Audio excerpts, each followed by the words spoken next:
Well, I want to thank you for the invitation, and Joe and Susan for being such great hosts. So I almost had to cancel because a week ago today, about right now, in fact, I was raking leaves in my yard and picked some up and threw my back out. So, but I'm getting much better each day. I'm just a little bit stooped over for a while, I think, yet. So I'm going to give you a bit of a historical perspective today. I've been feeling nostalgic because I'm writing a book for the public. This past year was the 30th anniversary of my first trip to Shark Bay. And this is my colleague on the project, Michael Crutzen. So I'm going to take more of a historical perspective. I was fortunate I kept a journal since day one, so I was been able to go through that and sort of relive a lot of the moments. This is the site in Western Australia. This is where we camp at Monkey Maya and Shark Bay. And see, it's a beautiful spot. Originally, we were interested in this place because several dolphins come into the beach there and take fish from people. And we envisioned a Jane Goodall type situation at Gombe where they offered the chimps bananas. And of course, the population out in the bay turned out to be a lot more interesting to us. And this is the beast. It's the Indian Ocean bottlenose dolphin. And they're pretty small compared to ones you'd find, say, off Florida. These only about 2 meters in length. And in some populations, they get to over 4 meters, in fact, off of Scotland and New Zealand. And Shark Bay is about 500 miles or 850 kilometers north of Perth on the west coast. It's a big bay. It's about 50 miles across and 90 miles deep. And we work on the east side of Perrin Peninsula, which bisects the bay. Another nice aerial shot, not a bad spot. So our current study site is about 600 square kilometers on the east side of the peninsula. We have over 1,000 individuals identified and cataloged. It's a huge social network. And a point that will come up later in the talk is that there's interesting diversity in habitat in our study area, what we call sort of open habitat here, open embayment plains, and sort of from this line south, what we call the subdivided habitat. There's a lot of shallow offshore shelves where you can run aground at low tide, and they're sort of divided by channels out there. And these are pictures from our catalog. We identify them by the shapes and scars on their dorsal fins, so we can identify the animals in real time. Like they have these little identification flags. They pop above the surface every time they come up, so that's really convenient. So basic data collection there are what we call surveys, where we go from group to group, come up to a group, you photograph them, see who's there, record their predominant group activity, what they're doing, GPS location, and so on, depth. And that's a great database for analyzing associations collected over a fair period of time. Then we do focal follows or alliance follows in some cases, where we follow an individual or an alliance for an hour or more, and just record who comes and goes, changes in behavior and their interactions and so on. And then Michael is does our biopsy darting and the genetic analysis there. So we have he has biopsied several hundred of the dolphins. It's quite a large data set. They have a slow lifetime. Most of the births are in the austral spring and summer, so that's sort of September through December, January. And they have a 12-month gestation, so the season of conceptions is the same time as the seasons when they're giving birth. Calves are nursed for 3 to 8 years. Typical interbirth interval is about 4 years. So the 7 and 8 years are really the extreme cases. Females typically give birth when they're 12, so they conceive when they're 11. And I think we've had 1 or 2 that have given birth when they're 11. And males usually start to form their alliances in their early to mid-teens. So the lifespan, we think, having watched them for so long now, that both males and females, if they're really lucky, can get to be in their early 40s.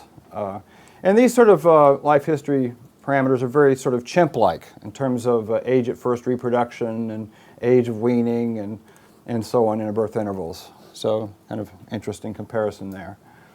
So how do they make their living in the bay, food and foraging? They basically pursue mostly fish throughout the water column, even groveling into the sand on the bottom, into seagrass, catching fish that are skipping or jumping, try to escape them in the air, schooling fish, solitary fish.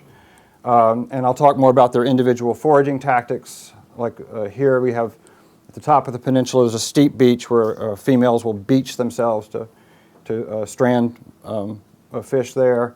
And this one female somehow learned to catch these golden trevally, which are half as long as the dolphins.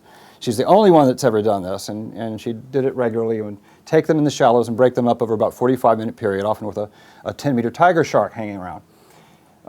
In terms of their social behavior, their relationships are maintained, as you know, by social interactions, and probably the equivalent of primate grooming here would be the petting we see. They use their pectoral fins to touch each other a lot. They have a very striking, classic, in a way, fission-fusion grouping pattern, like chimpanzees or people. It's a very dynamic grouping pattern. So when you're following dolphins out there on a given day, you'll see a lot of grouping changes. They come together a lot to rest and socialize. Here's one male mounting another one. So with regards to social sex, they kind of out-bonobo the bonobos, I think. And there's a good reason you want to rest in groups. We have a very high abundance of tiger sharks in Shark Bay, especially seasonally when the warm weather comes. And this last November we were out there, we had a beautiful 3-meter tiger shark swim right alongside the boat in front and behind. And this is a very mild, fresh bite. And when it gross you out, you're having lunch. They can be a lot more dramatic than that.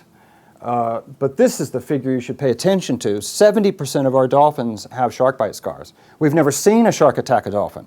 That shows you these rare events. You know they happen, but we don't see them. But obviously it's an important factor for them. So, as you know, I've specialized in the study of male alliances in the Bay, which I've been working on since the mid-1980s. So obviously, males, well, their behavior is dictated by what females are doing, so I will say a little bit about what the females are doing there. And really the key word here is variation. Significant variation in their grouping habits, their social behavior, their range size, and we think this is linked into their foraging tactics. So we see these, again, sort of individual foraging tactics or specializations there. And here's one that's being investigated a lot by Michael Krutz and his colleagues on the other side of the bay, where they carry conchs or baler shells, and they're evidently getting fish out of these. Of course, the interesting question will be, are they chasing the fish into them or something? We don't know that yet. And then the beaching behavior, which is a group of females do this at the top of the peninsula, and then their calves appear to grow up and learn to do this behavior. And you look at the female ranges, and they're enormously variable. From this female right in Red Cliff Bay here had a home range adult female of only 7 square kilometers to about 100 square kilometers. So this may relate to their, some females may spend more time ranging widely, feeding on schooling fish, which are mobile patches of prey, and they probably move good distances to find those, versus females that stay in a channel and, for example, use sponges to help them hunt. And these are some of the most solitary individuals. They do this sponge carrying behavior in deeper channels. Every time our group publishes a paper on this, the press acts like they've never heard of it before and say, tool use in bottlenose dolphins. And this was actually discovered by Rachel Smolker back in the mid-'80s. And at first they thought the dolphin had a big tumor on its nose, and then the tumor was gone, and they looked closer and saw it was a sponge. And they're carrying it. The mouth is closed, so it's held in by water pressure. It's a cone-shaped sponge, so it fits like a glove. And they dive down to the bottom and poke along, and apparently are scaring up fish down there to feed on. And this is a picture I took 2 years ago. One of the first spongers that Rachel identified was called Sponge Mom. She had a calf in about 1984, and this is Sponge Mom in 2010. So she's still around and with her sponges, you know. And an interesting female social behavior that's mostly restricted to females is this, what we call contact swimming. It's a very striking behavior at the surface because it's like they're glued together, 2 females, and they're staggered, and they're surfacing like that. And we think this is just a bonding sort of mechanism. So this one has their pectoral fin pressed against the side of the other one in almost the infant position there. And this is a behavior they often engage in when they're being harassed by obnoxious males. And then males almost never engage in this particular behavior. So speaking of the alliances, this is one of the first trios I studied back in the 80s. And so I'm going to sort of review some of our findings by decade, and then what we're going to be doing in the future. we hope, if somebody throws dollars at us. So the 1980s, we could spend a while looking at that, I suppose. So one of the first discoveries, when I first went out there to do my thesis work, we already knew that males were associating in these very tight pairs and trios, but we didn't know what they were doing. And so by doing the focal follows and so on, we discovered that they were capturing estrus females and herding them for periods of hours to well over a month. These are aggressively maintained consortships. So when a female's calf is about 2.5 years old, she'll start becoming attractive to the males again, and they'll start forming these consortships. So here's two males chasing a female, and the two males are traveling in what we call formation, the female in the center there, two males. There are three males behind a female. And they use a particular vocalization. I think Barb Smuts, who was on my committee, called it a come hither sound. Pops, which, see if I can make the sound work. What you'll hear, if this works, is one male starts popping and the other one joins in. Where did the little arrow guy go? Oh, let's try that again. There, just disappears when it wants to. Can you hear that? Yeah. Ironically, it's tough to study dolphin vocalizations because we can't localize sound underwater, but they make this sound a lot in air when they come and rest at the surface. So we record a lot underwater, but we also can hear it in air. And there's a female being pursued by some males and female there in the center. It's just pretty pictures. So we think the males have this strategy where they're trying to monopolize these individual estrus females, and they're doing it in pairs and trios. But when you're watching females over a course of a year, this is 47 females, and you see that they're herded over a number of months and by a lot of different alliances. Now, we know from captivity that females have 2 to 7 ovulations in the season that they conceive. So they have these multiple estrus cycles, and they're being harassed, and there's a fair bit of aggression in this. So why would they put up with this nonsense? Why not just conceive once and get on with it, cycle once and get on with it? And so we think, we suggested in a paper that there may be a counter-strategy to being monopolized to avoid the risk of, or reduce the risk of infanticide. So if you have multiple cycles, you can end up being consorted by a lot of males in the area. So we think the females may want to be, mate with lots of different males. That doesn't mean they don't have a mechanism by which they could choose a particular male to conceive, but we think they want to mate with a lot of males. So we predicted infanticide. We still have not seen it in Shark Bay, but they did start to see it elsewhere. It's been discovered in several other populations, as well as porpoiside. This is actually a bottlenose dolphin, I think probably in the Moray Firth, killing a harbor porpoise. The best explanation, there doesn't seem to be a lot of foraging competition between the species. The best explanation offered so far is that these porpoises are about the same size. These are big bottlenose dolphins, by the way, off Scotland. And that these porpoises are about the size of the bottlenose dolphin infants. And so this might be sort of practice infanticide. And one of my grad students working in Monterey Bay has a group of rowdy male juveniles there that have engaged in this behavior, and he actually filmed a case once. So then we noticed that each of these pairs and trios had 1 or 2 other pairs and trios that they liked to spend a lot of time with. And that seemed puzzling if the males were simply competing for access to estrus females. And then we discovered that with the second level of alliance formation, where these males would get together and cooperate to attack other alliances or to defend against these attacks. And again, we're talking right now about these, what we call second-order alliances of 4 to 6 individuals. And pretty stable pairs and trios. We've had pairs and trios last for 20 years, so some of them are very stable. Also striking was this incredible synchrony. So the males would often travel along and surface in precise synchrony like that, leaping, Whitney's photograph. And here's 2 males surfacing synchronously. So not surprisingly, when you have 2 buddy trios together, if you look at who goes synchronous, it's males in the same trio, okay? But what's interesting is that when they're excited around an estrus female, that's when you see 1 male from each trio get together. So the inter-alliance syncs happen a lot in that context where they're excited around a female they're consorting, and we think there's a potential source of conflict there, and by surfacing synchronously, perhaps they're mediating that somehow. And there's other variation in the synchronous surfacings we see. We see a lot of differences among the alliances. Here looking at some trios, and so we have 2 males out of a threesome will surface synchronously, and sometimes all 3, as you saw in the photograph, will surface synchronously. And the percent of their synchronous surfacings in an alliance that are triple syncs varies a lot here. And it seems to be that the real prime age males engage in more triple syncs compared to the younger males or the very old males. And it also, there's a phenomena of the odd male out in each trio.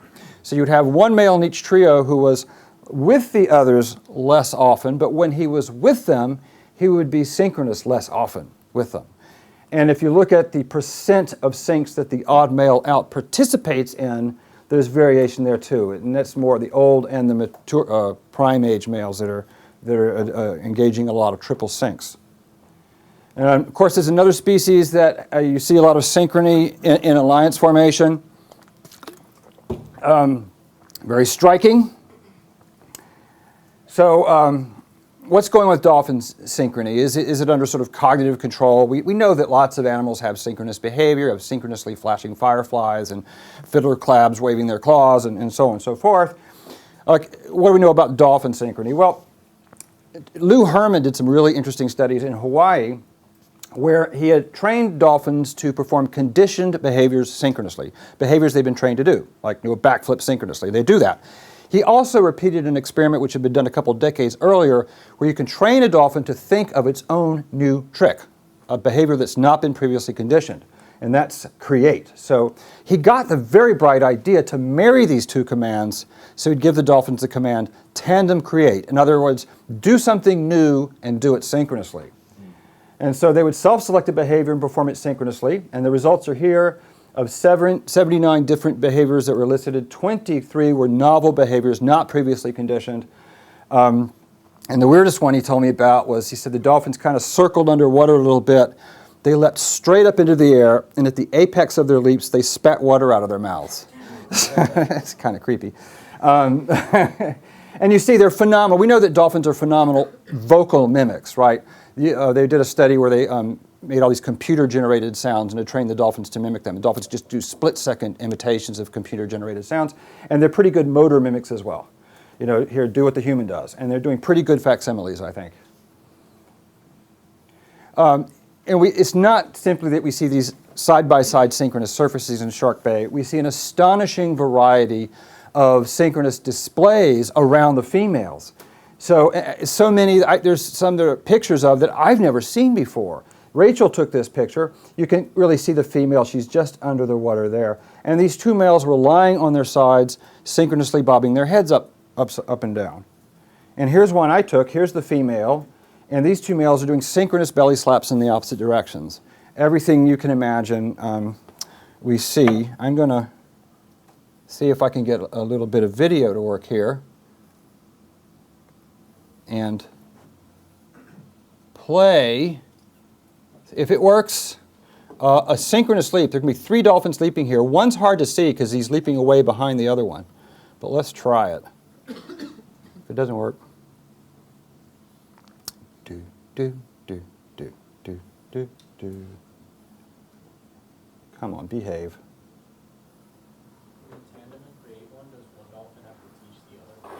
Watch to the left of the screen. I don't know if you saw the third one there. Did you see that? Wow, sync leap. That was pretty cool.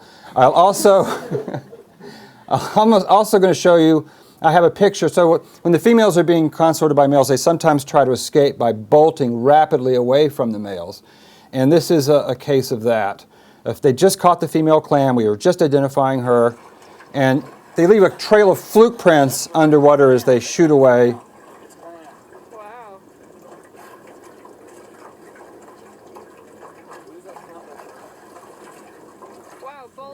So she takes off like that. Initially, we think their males aren't chasing her. She's going.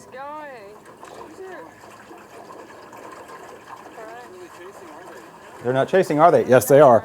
So, and since I have the video, I'm going to show you one other kind of display. This is a singleton display. Males don't always do their displays together with another male. This is called a rooster strut, and you'll see why. That's picante.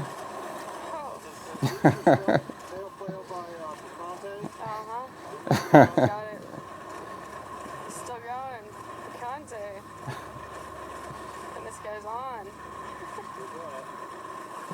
Wow. A little flourish at the end. Yeah, I got him. Yeah. That's great. That was a really good one. So they do everything you can imagine in terms of the displays, crossing in midair, leaping. I don't know if I've seen that one. Moving on to the 1990s here. So I thought I had it sorted out, at least in terms of the alliance behavior and structure. We had these pairs and trios. They were strongly bonded, stable for years at a time, and they had these second-order alliances of 4 to 6 males. So what are we going to do next? We're going to go out and look at communication between alliances. To do that, we need to increase our study range and the sample of alliances. And as so often happens in our study, serendipity comes to call. And we went out and found this group of 14 males together. And I was at first amazed by that, because what are all these males doing together and they're not fighting each other? There's just too many of them. And so we have to come back and see these guys again. So we go back and there they are again. Well, the first day there were like 3 trios that had females. And the next time we found them, about a week later, the trio compositions had changed. So, whoa, what's going on here? Because we're used to these very stable trios. So all of a sudden, I spend the next 2.5 years focused on this, what we were calling the super alliance. It's really just a great big 14-member second-order alliance. And they had, if we look at the each male in the stable alliances, most males stuck to their pair or their trio. Occasionally, they'd very rarely a member of another pair or trio to consort a female. All these are from actual consortships. And you see most of the consortships are in their primary alliance. And you look at the members of this 14-member super alliance, males were in 5 to 10 alliances with 5 to 11 different members of the group, and they switched a fair bit. So what would happen, you'd find a male in a trio with a female, and that female will be gone, then he might be with 2 other different males on a different occasion consorting a female. So very different. When we looked at a measure of alliance stability in the group versus consortship rate, we did find that, and consortship rate is simply the percentage of days observed in a consortship over the total percentage of days observed. And this is our index of alliance stability. And there was a pretty strong correlation in this group. There was one trio that was not as stable as the other stable trios, but they were pretty stable. And they had the highest consortship rate. And actually, once we saw them take a female from another group within their second-order alliance. So we've seen lots of hints of that, but we've seen it a couple of times. Then Michael Crutzen is darting the dolphins for his genetic analysis, and we got another surprise. When he looked at relatedness within the small second-order alliances of 4 to 6, looked at these within these stable pairs and trios, he found that they were more closely related than expected.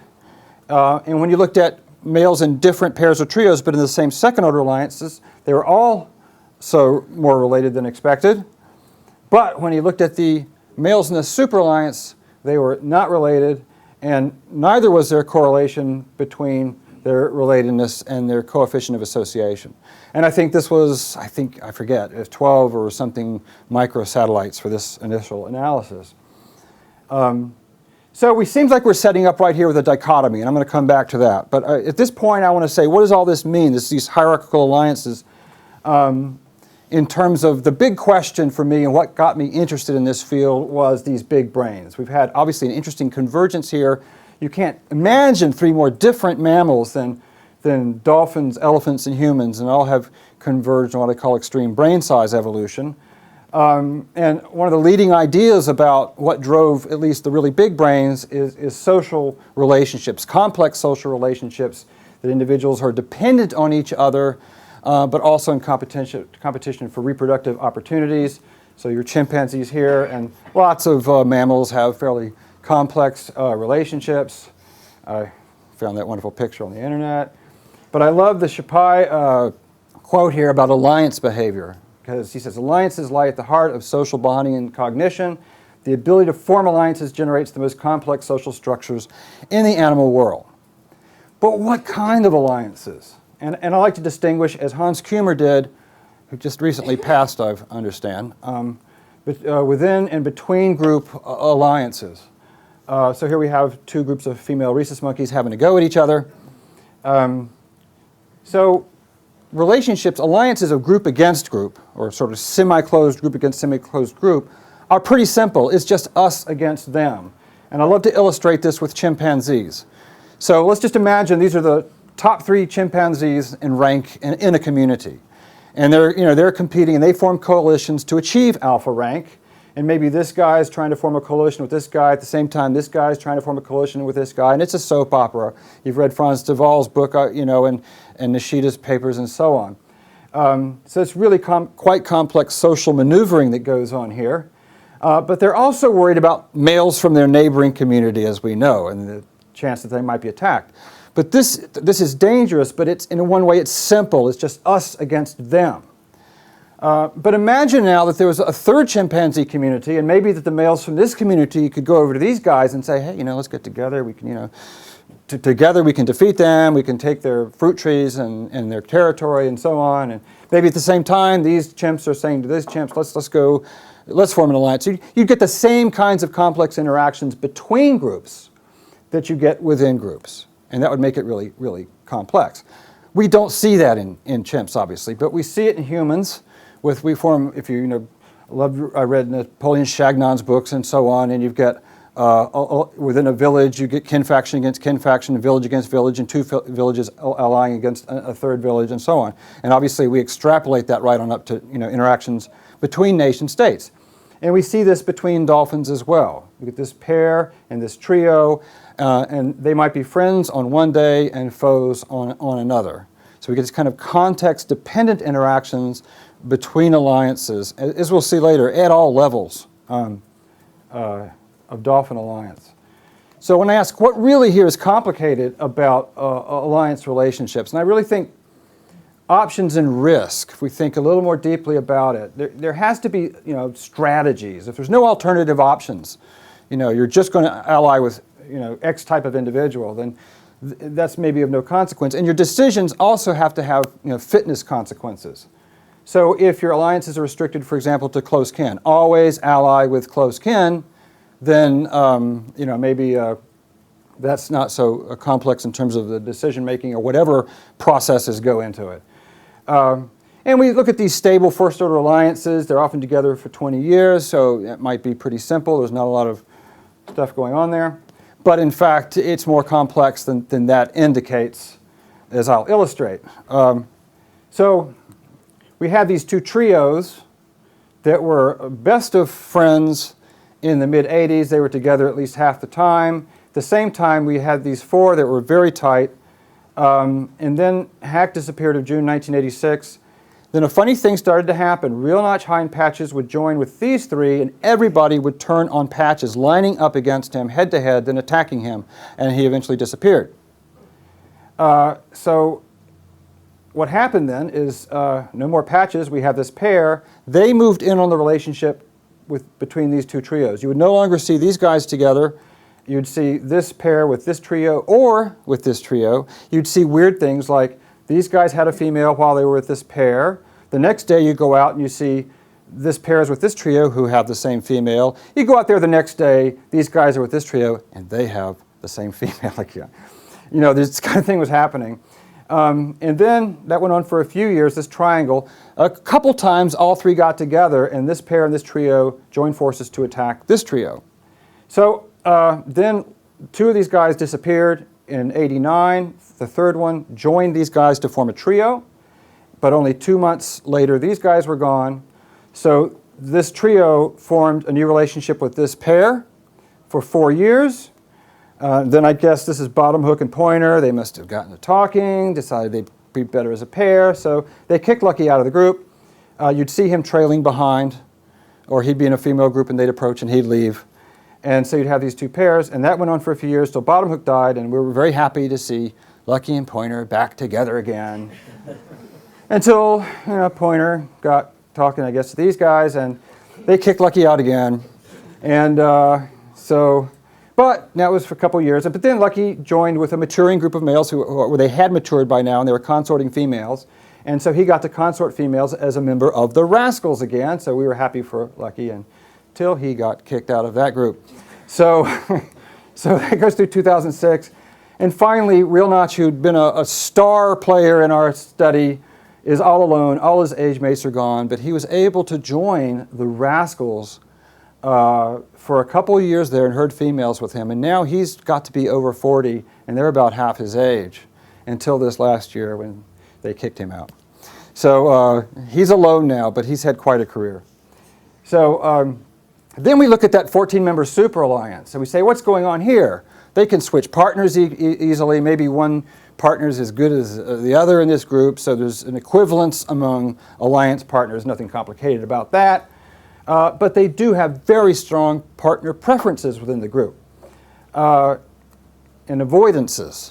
So that suggests, and we go back to this slide again, we see there's a correlation between the stability of your alliance partners in this group and the rate that you're seeing with females.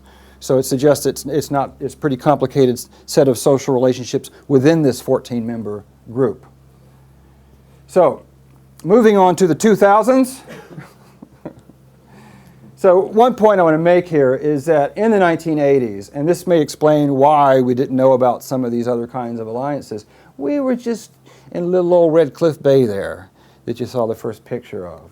And then we were studying the big sort of super alliance up in here.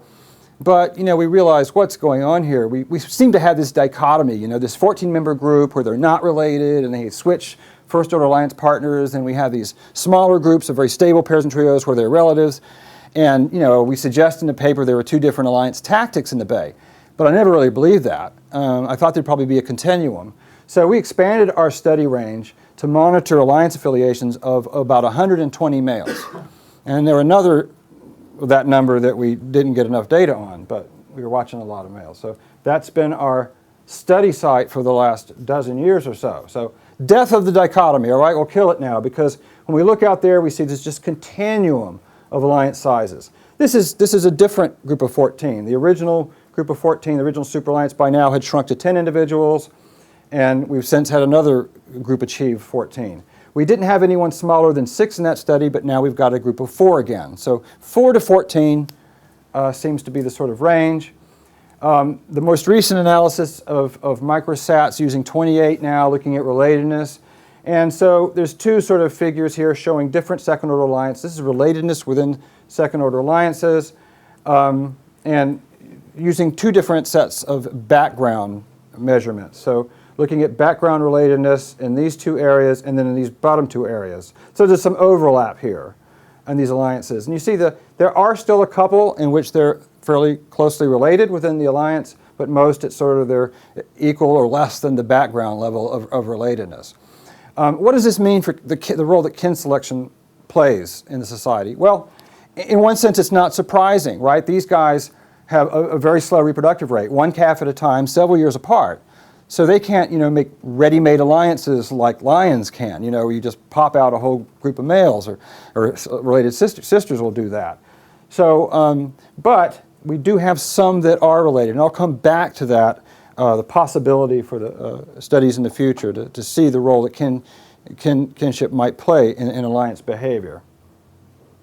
So one of the, again, interesting, just like in the 1980s, we were seeing these apparent friendships between pairs and trios, which turned out to be the second-order alliances. We were now, when we were looking over this whole area, we started to see low-level regular associations between second-order alliances. So here's a big group of 14, the KS group, and they'd have low-level associations with the PD group, who also had low-level association with this, what was now a lone trio of males.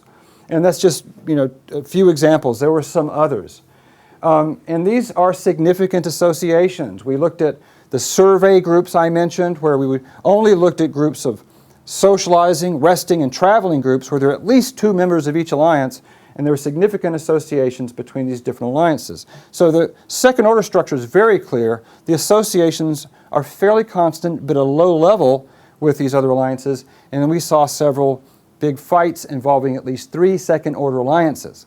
Now what you'd really love to get is the smoking gun, where you clearly see one second order alliance help a third one take a female, right? And I think we finally got that a couple years ago after I left the field site. Whitney, they saw two alliances attack another, and this one apparently helped this one get the other female.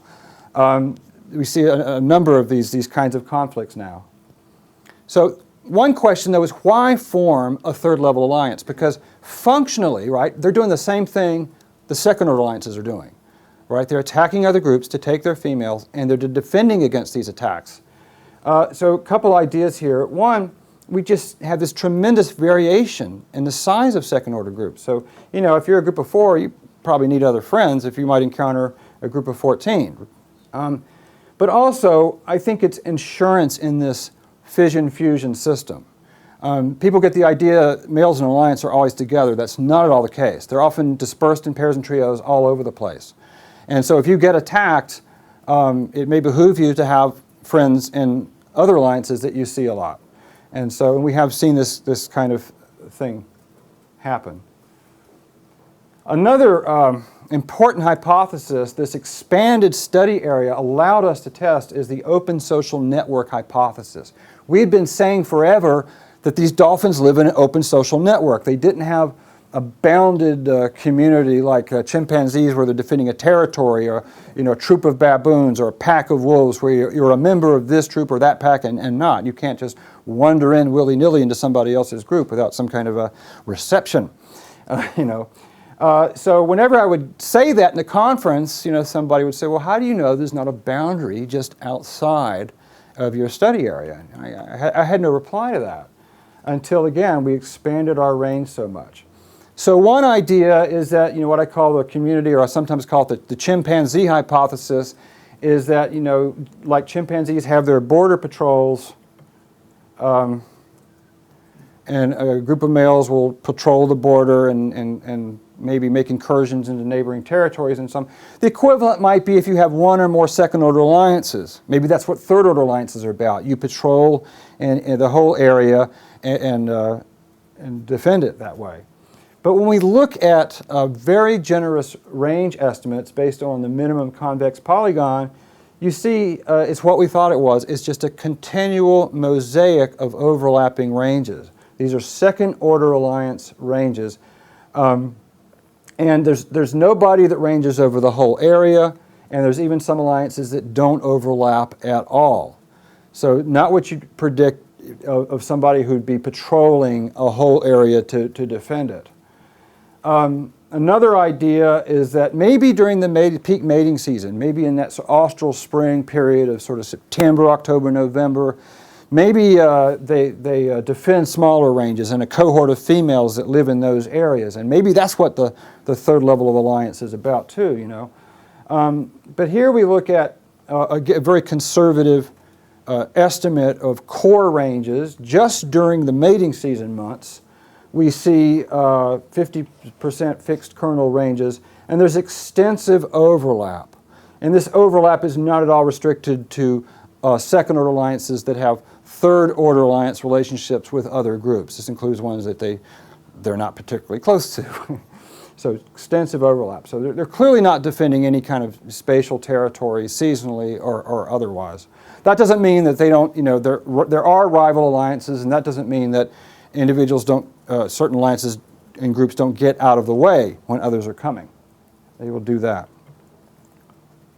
And finally, one of the most interesting new results, it relates to that variation in habitat that I mentioned at the outset with alliance structure.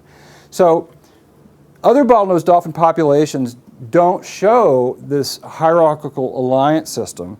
The longest running study is in Sarasota, Florida. Randy Wells and his colleagues have been studying since Randy was in high school, I think in 1970s when he started watching the dolphins there. So, it's like a long time.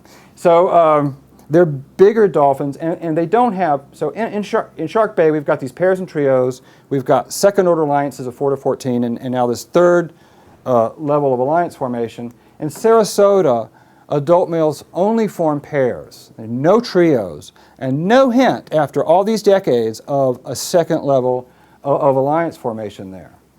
So, you know, we did a sort of review paper together, and there's just so many confounding variables because his dolphins are bigger, sexual size dimorphism is larger in his population, female reproductive schedules differ. So there's a lot of factors that could play into the absence of the higher level alliances there. And they don't know if the consortships there yet are really coerced or not, or if they're just following females. And one idea that Hal Whitehead and I came up with is it might relate to alliance formation encounter rates. And we do indeed see that we have a higher density of dolphins in Shark Bay than in Sarasota. And I saw that in person when I was in Sarasota. They just do not encounter dolphin groups anything like the rate that we do. So it may be as simple as, you know, if you're going to bump into your enemies a lot, you better be with your friends. And that might drive this higher level alliance formation. So going back to this habitat variation now. So we were going to have trouble. You know, you can imagine maybe setting up 15 different field sites where you can control for things like food distribution, predator distribution. But we have since that review, found variation within Shark Bay in alliance formation. So again, up here we have this open habitat, and down here it's strongly subdivided. Offshore flats divided by deeper channels. So here's a bunch of these second order alliances. And when we look at the really big groups of 9 or 10 or more, all of these were using the open habitat at least part of the year compared to the south. Since then, this group has grown from 8 to 14, but also looks like now they use open habitat. They're down in the subdivided habitat a fair bit. They're also going north into the open habitat quite a bit. So that's an open question. Then we look at, this is really interesting to me, when you look at the proportion of consortships in each group that are performed by males in pairs or in trios, when you look at this is pairs here, pairs, in the subdivided habitat we see a much higher percentage of pair formation than up north. And it's not related to the size, all right? So here are two smaller groups that use the northern area, and they just stick to their trios religiously, but they're smaller. So it's not a product of having larger alliances. Something else is encouraging the alliances in the subdivided habitat to form consortships more in pairs than in trios. Another interesting difference is we get a difference in the alliances in the southeastern area, the subdivided habitat, in how much they move seasonally. So we get pretty strong seasonal shifts. What happens is the alliances up north in the open habitat, just prior to the beginning of the main breeding season, they start to move south along the peninsula. The guys in the subdivided habitat don't really move at all.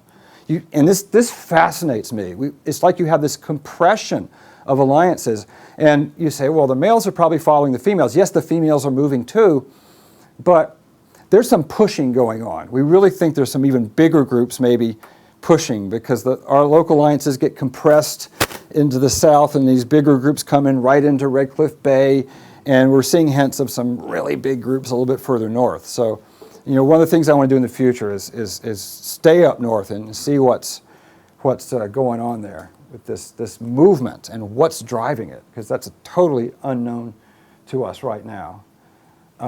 And so again, this is just comparing the seasonal range shifts of the northern alliances in the open habitat versus the southern ones. So just a review here, in the north you get the largest groups, more males in trios, large seasonal range shifts. In the south, in subdivided habitat, you get more pairs and big group formation seems less likely, and small or no seasonal range shifts. So this is very exciting. So we can, in this one population now, we can control for all these otherwise confounding variables that we had between sites, you know, in terms of sexual size dimorphism and body size and reproductive schedules. So hopefully we can start to get at these issues. Another hint of something to look at more closely in the future is, I think, just like we had individual foraging tactics in females, I think we have alliance-specific foraging tactics in the males. So just to illustrate, the winter and summer ranges of this alliance in blue, these guys live right down here, and they forage almost exclusively over shallow water seagrass beds.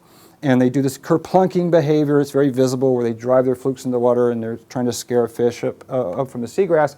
And then overlapping with them are the X-fins, who only forage in the deeper water channel right next to them. And they overlap a lot. So they seem to really stick to their foraging tactics. And so what's exciting to me, if that's the case, it may help us understand some of the variation we see in second-order alliance size, this 4 to 14. Perhaps the males in the bigger groups are spending more time, for example, foraging on schooling fish.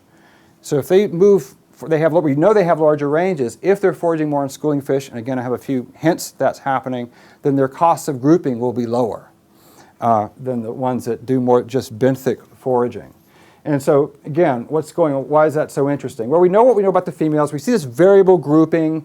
We don't yet know if females, some people think they don't form coalitions at all, to speak of, at least, against other females to defend resources. I'm not so sure about that. You know, the future will tell. But we're looking a lot at variation in female success relating to foraging strategy and so on by looking at offspring. Male tactics, again, relate to mates. And hopefully we have about 60 paternities now, but we need to increase that a lot given the number of males we're looking at. But if these ecological variables, which are classically presented to explain what females are doing, are also affecting what males are doing, so males aren't just developing strategies in accord to what females are doing, but also according to the kinds of food they're after. If males vary in the kind of foraging tactics they engage in, then that'll be a really interesting phenomenon to document. So I want to just say a few words about the future. Some of you won't remember that. So we're hopefully going to conduct an integrated study on behavior, acoustics, and genetics.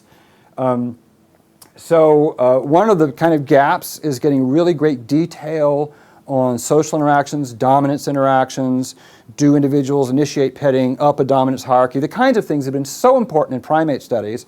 And Whitney, sitting over here, is doing that study now. And what we're doing to get a better, more consistent look at these social interactions, we're combining side view video with overhead video from a balloon.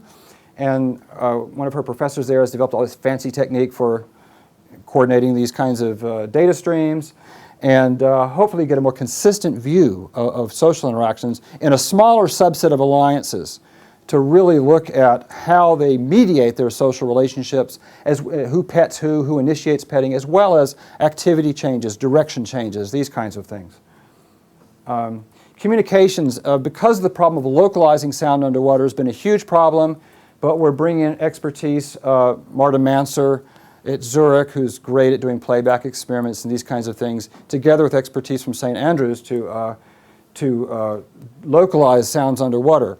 We now know that in other population, male alliance partners in Sarasota will imitate the signature whistles of other males. That's finally been really pretty clearly established. So there's tremendous potential, given that we have this multi-level alliance structure, to look at whistle communication in the alliance context here. And I want to have a look at this cost of grouping and follow males in bigger groups and smaller ones and see if they are feeding more on schooling fish and might therefore have reduced cost of grouping compared to males in smaller groups. So, and we can use the acoustics to see how they coordinate their movements when they spread way out from each other to forage, as they often do. And then the genetics, we worked most recently with 27 microsats. Next generation, no. Now Michael's all excited about single nucleotide polymorphisms, and he wants to do 5,000 of these or something. And good on you, Michael. And so, we can hopefully get more precise estimates of relatedness, and that'll allow all kinds of fun combinations of data sets of acoustic and genetic similarity, and going back to kin selections, because right now you could say, well, the few that are related could so totally be a statistical artifact because these guys, both males and females stay, at least use their natal range as part of their adult home range. So they just may randomly end up in alliances with close relatives once in a while.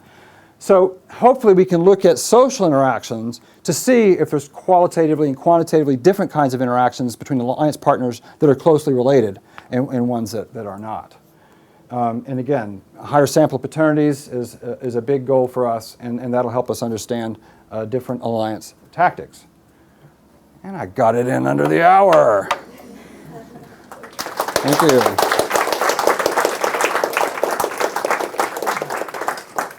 I know that was a lot, but I couldn't resist. So I want to turn to the synchronous behavior. It seems to me that there are two interesting directions given the multi-level alliance formation. And I suspect that you're going to say we don't have the resolution in the data yet, but let me just put it out there. Okay, sure. Possibilities, right? So one is that synchrony can indicate coalitional solidarity, the strength of the coalition, in part through the complexity of the synchronous behavior, right? So it's easy to synchronize simple behavior. It's harder to synchronize more complex behavior. Therefore, there's honesty in the signal as to the degree of solidarity in terms of the time spent together, et cetera, right? So one question is whether, for example, in fusion situations where subgroups are potentially at risk of being co-opted, right, because of this splitting in order to steal members from one another, right? Whether you see more complex synchronous behavior.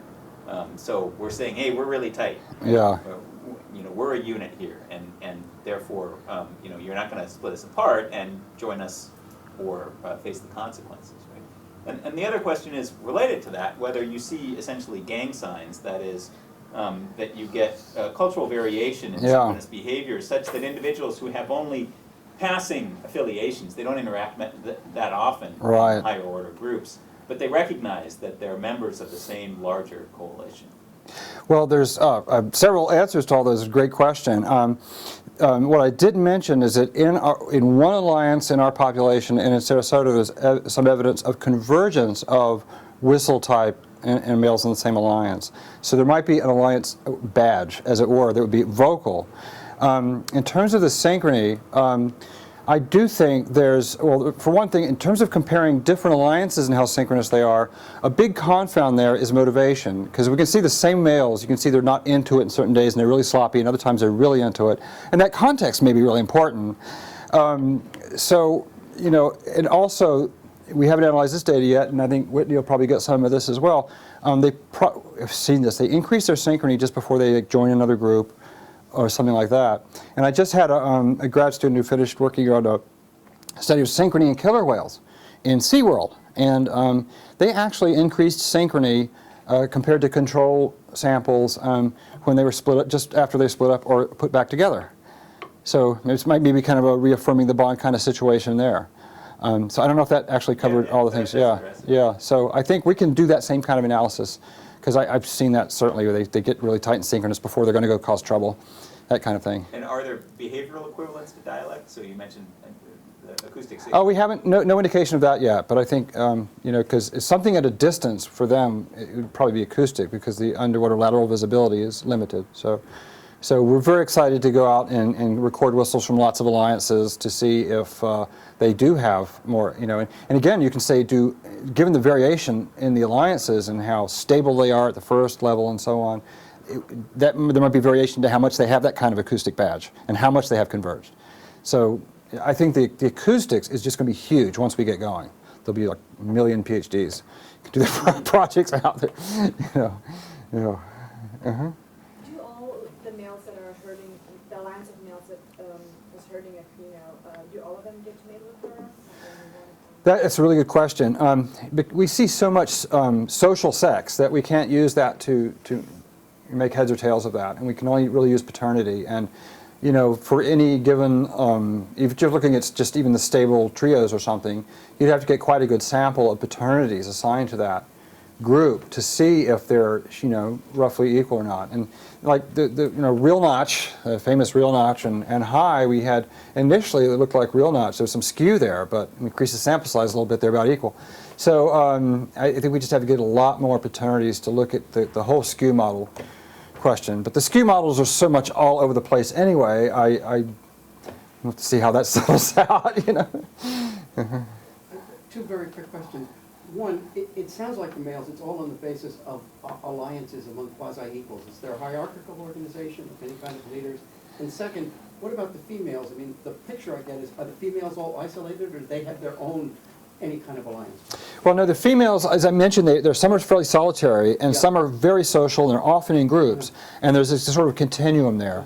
And that seems, we think, is dictated by their foraging tactics, because the cost of grouping are probably very high if you're a sponge carrier. You probably just, you know, it's probably, they do really well, just as well as the other females in terms of reproductive success, but it probably just takes them a long time to get a full belly feeding that way. With other females, we see often in large resting groups and in social groups and so on. So there's a huge amount of variation there. We had one really good observation way back in the 80s of a group of cycling females apparently preventing a group of maturing males, a pair, from capturing another female. But that's pretty much it in terms of actual coalition formation. And again, I would think there might be occasions where a group of females would defend a resource against another group, but we haven't seen that yet. That's part one. Part was... Is there any hierarchy among the males? Oh, yeah. No, we don't know about dominance hierarchies yet. So Amy Samuels, who came to us from primatology, and she unfortunately passed away a few years ago, she was also doing research in captivity, and she demonstrated dominance hierarchies in captive bottlenose dolphins that were very primate-like. So the female dominance relationships were pretty stable, the males were dominant over the females, and the males had more reversals. So a very primate-like sort of system. What she found was, just like in the primates as well, the most reliable signal of that was not aggression but a submissive behavior, which was a flinch away. So if the dominant one would approach, the subordinate would just flinch away from it. So that's something that's pretty subtle, and hopefully you know, we'll get that with this detailed video study, and we're also thinking of putting video cameras on the bow of the boat, because they love to ride the bow. We give them little bow rides, and maybe look at who displaces who for the best spot, you know. So we want to get at that question. Right now, the best we have really is what we think is a proxy for dominance, which is that consortship rate. So if you have a higher consortship rate, there could be other explanations for it, but I think probably it's, you know, who's dominant, you know.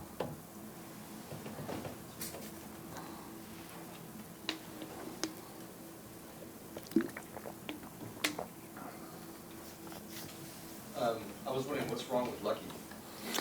Actually, Lucky got a couple fraternities. I don't know. That's a really interesting question. So Lucky's kind of small. We've not been able to measure body size, but what we're going to do is, if we get the funding for this next project, is a guy in New Zealand has just developed a method to, you know, stereophotography to measure size of smaller dolphins from boats. So we're real excited about that. So Amy Samuels watched Lucky a lot too, and she thought, you know, he reminded her of this captive bottlenose dolphin who had hormone issues. So I don't know if he was just handicapped in some way, but he was kind of small. And what's really interesting to us is this business of, you know, dolphins, adult dolphins who have lost their position in a second-order alliance, then joining groups of immature males and waiting for them to mature. And sometimes it takes a couple years, and we've seen this a few times. We call these older males trolls, and they'll hang out with the younger group of males until they start herding females, and then they actually, you know, for whatever bit of time they have left, till they get kicked out or die in one case, can consort females. Also, what's fascinating to me is you know, so these second-order alliances have lasted for 15 years and so, and obviously for the large ones there's some attrition, but they still hang in there, even as they shrink, so 2 decades. But we've seen individuals be able to join a group, old males, you know, we had just had this happen, an old male who had lost all his buddies joined members of that original super alliance. They had a vacancy, they loved their trios, and they were down to 2 trios and 2 other guys, and one of the guys was just not with the group anymore. He was out foraging alone all the time. the other one would trade off the third position in one of the trios, alternate years. And this other old male who is alone now joined them to form a new trio, and it's like he's been there his whole life. They're now back to 9. And, it's amazing because they're like, late 30s, 40 or something. Mm-hmm. Is there any way to get an independent measure of a male's formidability? Because one would expect that in making these decisions about who you allow to join and who you don't really want in your group anymore, a lot of it would depend on that. But it seems like since so much of the competition takes place in these groups, it'd be really hard to tell who's got the. I'm so, when you said that, I'm reminded of Tim Caro's story back when we were at Michigan, and he describes these two kind of slightly starving, emaciated male cheetahs who approach each other, look at each other, both turn away and go, nah. So I could do better than that. So hopefully body size would be a pretty good measure if we can really get that. And then that could, body size, as you know, is so important, and you would expect it to be important in all these things. So hopefully we can integrate that into our future analyses. From your biopsies, what all can you get? If you could get, C-reactive protein or something that's a measure of stress that the individual's under, then that may be another avenue for getting at what Joe suggested. Is that something that doesn't fluctuate a lot temporally, or? It's not as volatile as a lot of things are in that regard. Yeah, it tends to be more trait-like than state-like. Because we can really only dart them once, We are going to dart individuals again, try to get fatty acids, and to look at diet. So we think that's going to be important to again compare alliance foraging tactics. So in addition to the behavioral work, we want to do fatty acid and stable isotope work on them as well. See how that goes, But we've done some of that. Yeah. Mm-hmm.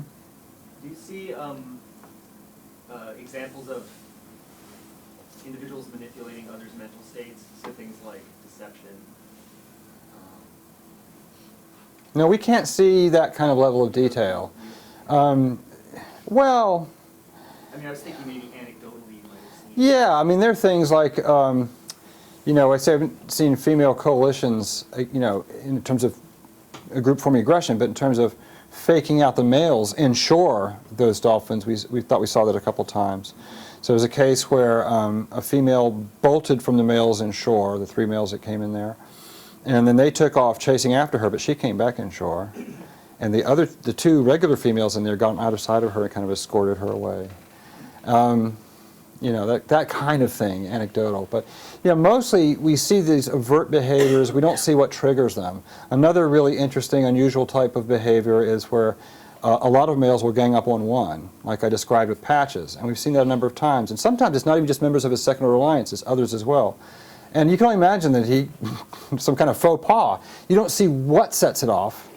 And he is on the receiving end for about a half an hour, and then it's all done. But you think there's also a serious threat behind that. So people often ask, do they kill each other? And I have one of my students right now is analyzing rake marks to look at sort of an exploratory study to see if things like consortship rate correlate with the degree that you're raked up. Maybe if you don't consort females a lot and you're raked up, you lose fights a lot. Or if alliances in bigger groups have fewer rake marks than those in smaller. But their real weapon is their peduncle and tail. So we could see a fight and it could have been lethal, but we wouldn't know it because a male would look fine swimming away, but he's bleeding to death inside. Did I mention that's why the infanticides? Did I mention that's why they didn't discover them so quickly? Because a lot of the infants that washed ashore looked pristine. It's not like infanticide by a lion or baboon where they tear them apart with teeth. So they get this infant ashore, it looks just fine, thank you. They do a necropsy and there's broken bones and ruptured organs and massive internal hemorrhaging. They've been battered to death. So, and I assume that's the same with the really serious aggression in adults. They bite each other, make a little scratch, but if they're serious about it, even in killer whales, the only lethal fight I know of in captivity was decided by a blow, where one killer whale, he kept picking on another one and the other one smacked him in the upper mandible, upper jaw, and killed it. So they're powerful. I wanted to ask about infanticide, because what you just said We predicted it based on the kinds of mating tactics we were seeing. We haven't seen infanticide in our population. I think the reason is most often we have dead infants come ashore is in June, July, which is off-peak mating season. During the peak of the mating season, that's when the abundance of tiger sharks and lots of other things increases in the bay. And I just don't think an infant carcass would last 2 minutes out there. But they've recorded it in at least 3 other populations that I know of. But you have such incredible coverage for such a long period of time. Yeah. It seems like you would have seen something. So I was wondering if you considered other alternatives. I mean, are the consortships so bad that you couldn't see if a female is doing, you know, some sort of quality testing? Yeah, we've considered that. You know, how fast are you when I chase to get away and all this kind of things. And I think if there's alternatives from the female's point of view, they should choose the least costly things. They should just instruct the males, let me see you do, you know, double, triple, synchronous backstroke with a half twist, you know, and hold up a sign, no, you know, so they should do that. What I say about having not seen it, you know, we have 70% of our dolphins have at least one and sometimes multiple shark bite scars. We've never seen a shark bite a dolphin. So these kinds of events, I mean, and that's the thing, you know, we see so much, but we are there just such a tiny fraction of their lives. We are only offshore about half the days because of the wind. And they probably carry on at night too. These guys never seem to really sleep. Yeah, it's just, I would say I'd love to see it, but you know, I kind of would like to verify whether it occurs or not. And the female counter strategies might be pretty good in Shark Bay. You know, I mean, we really need to compare other populations. Having followed them for so many, for so long, have you seen any change that you can identify, something which is different now from what it was 8 years ago? Yeah, I've always wondered, you know, when we studied in the 80s and we had a number of these stable pairs and trios in that little Redcliffe Bay where we worked, and there don't seem to be as many now. And I wonder if there has been some kind of multi-decadal long shift. We do have a group of 4 in there now in Redcliffe Bay, and they form 2 pairs. But there would just seem to be more of that sort of grouping pattern back then. So I wonder about that. I mean, I think, you know, Shark Bay is right on the temperate tropical border. So if you're going to see global warming somewhere, it's a good place to look. I mean, one of the reasons it has World Heritage listing is not just the endangered marsupials you have on the barrier islands, but you've got an incredible melange of tropical and temperate species of fish, of seagrasses, of the reptiles on land and everything. And I'm a little concerned because, you know, the last, you know, there's another species of dolphin that generally ranged north of Shark Bay along the reef, and since 2009 we've been sighting at least one a year in our study area, and then this November there was one way southeast in our study area. So, you know, things might be changing there. And there was just a massive, they had some kind of freak rain and temperature event there, and there's just a big seagrass die-off this last year. So it's a little bit of a worry, but I don't know how that's going to translate into changes in, or if, you know, if that means anything with respect to changes in social structure or density. We'll just have to see. Yeah. Has the total population size been more or less constant? Yeah, we don't, you know, there's only one real systematic, you know, aerial survey that did that, and it would be nice to have that repeated on a regular basis. There are groups that do regular transects, and over the long term that could perhaps, you know, show us changes. Those differences in foraging techniques, are they, especially among the females, how much of that do you think is a function of just occupying different microhabitats, and how much is sort of endogenous and may have to do with things like these are all complex to learn, and it's better to specialize on one thing, and so you do what you see your mom do, and you just keep on doing that. I think probably all of the above. I mean, I think they learn what their moms do, and they're taking advantage of their range, what they learn to do in their area. There's some out there that, you know, are there females in the channels that don't sponge? You know, I think we see the kerplunking behavior, which is this, again, they raise their flukes way up and they bring them down into the water. And males do this too, actually. As I mentioned, that one alliance does it. And they make this vertical plume of water several meters high, and it's a low pulsive sound, so we think they're using it to scare fish that are hiding. Fish have this, a lot of them have this sea startle, so it's like a knee reflex, and you can elicit this by tapping on the side of an aquarium, and the fish will startle. So we think the fish have one of their anti-predator mechanisms is hiding in the seagrass. Well, the dolphins are triggering another anti-predator mechanism, the sea start, to cause the fish to reveal their hiding place. Sneaky. That's the idea now. Where was I going with this? What was? If the foraging techniques are. Yeah, so I think probably it's probably a mixture of both, learning and what's available in your habitat. I also want to point out that the individual foraging tactics within a population is not specific to dolphins. This is something that's general to marine mammals. Some of the striking cases are from sea otters in Monterey.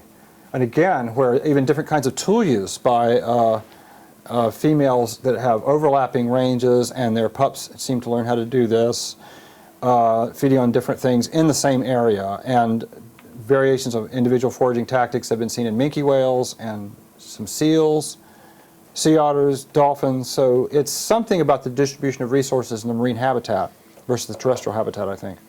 And I actually wrote a little paper with 4 possibilities. One was a reduced seasonality, so you can depend on something being there perhaps year-round. One was a greater range of density of food and high energy foods that you could take advantage of. I don't remember what the other 2 are, but if somebody wants to know, I can find the paper for you. Why do females beach themselves?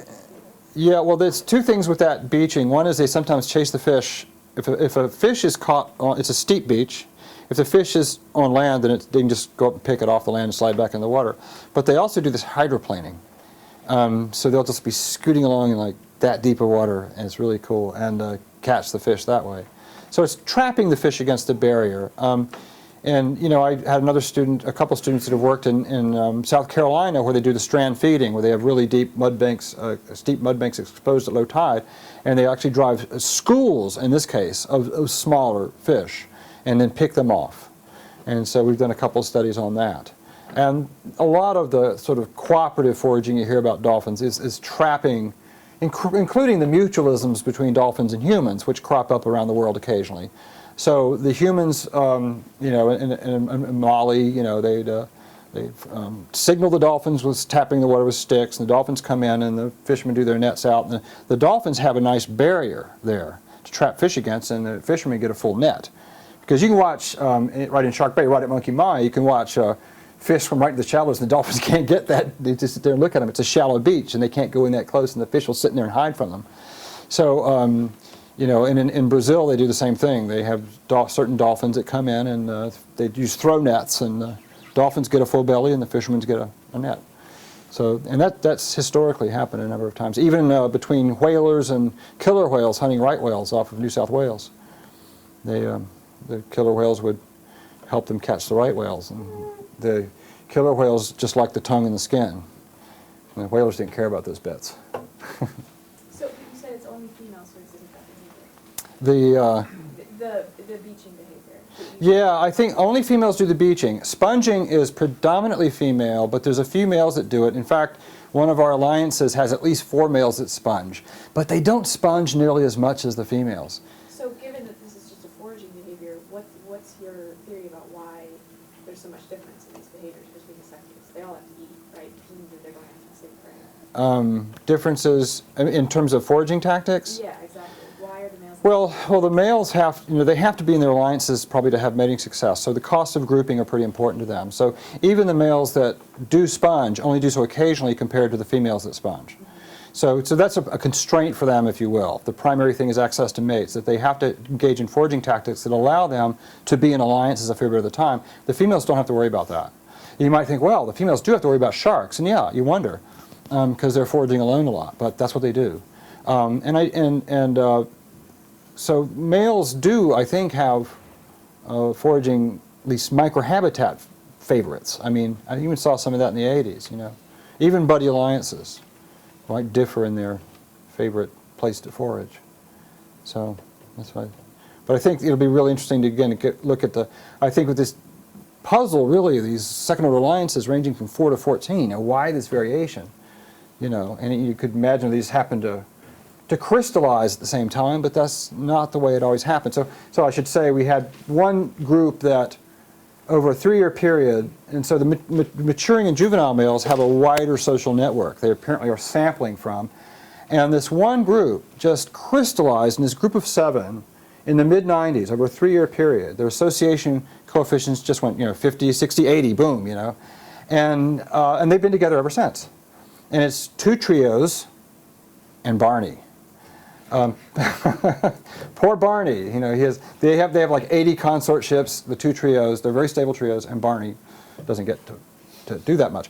So, and then we thought, oh, that's the model. And then we have this other group, the BL group, and we were watching them as a group of 8, but they kept growing. They kept, as other males matured in their neighborhood, they seemed to add them on, and they grew to 14 and stayed there.